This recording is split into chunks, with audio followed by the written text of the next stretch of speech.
થાનગઢ ખાતે આરોગ્ય નિદાન કેમ્પ યોજાઈ ગયો.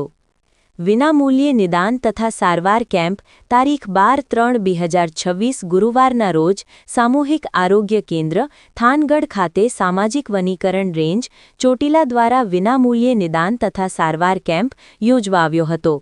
વિભાબેન ગોસ્વામી ડીસીએફ સુરેન્દ્રનગર અને વાય.એમ. જાડેજા એસીએફ સુરેન્દ્રનગરના માર્ગદર્શન હેઠળ આ કેમ્પમાં રેન્જ ફોરેસ્ટ ઓફિસર સામાજિક વનીકરણ રેન્જ ચોટીલા અધ્યક્ષ સ્થાને ઉપસ્થિત રહી કાર્યક્રમનું માર્ગદર્શન આપી કેમ્પ દરમિયાન આરોગ્ય વિભાગના ડોક્ટરો તથા સ્ટાફ દ્વારા આવનાર લાભાર્થીઓની આરોગ્ય તપાસ કરવામાં આવશે તથા જરૂરી માર્ગદર્શન આપવામાં આવશે અને કેમ્પ દરમિયાન જરૂરિયાત મુજબ લાભાર્થીઓને નીચે મુજબની સામગ્રીનું વિતરણ કરવામાં આવનાર છે. ન્યુટ્રિશન કિટ, ટીબીના દર્દી અને સરગર્ભા મહિલાઓને પોષણ માટે જરૂરી સામગ્રી ધરાવતી કિટનું વિતરણ કરવામાં આવેલ હતું. ચશ્મા, આંખોની તપાસ બાદ જરૂરિયાત ધરાવતા લાભાર્થીઓને ચશ્મા આપવામાં આવશે.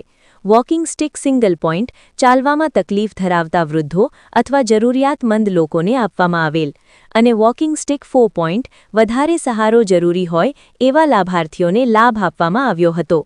આ કેમ્પ દ્વારા વિસ્તારના જરૂરિયાતમંદ લોકોને આરોગ્ય સેવાઓ તથા ઉપરોક્ત સામગ્રીનો લાભ મળે તે હેતુસર આયોજન કરવામાં આવેલ. સામાજિક વનીકરણ વિભાગની માનવતાવાદી પહેલ પર્યાવરણની સાથે સાથે લોકોના આરોગ્ય પ્રત્યે પોતાની પ્રતિબદ્ધતા દર્શાવી હતી.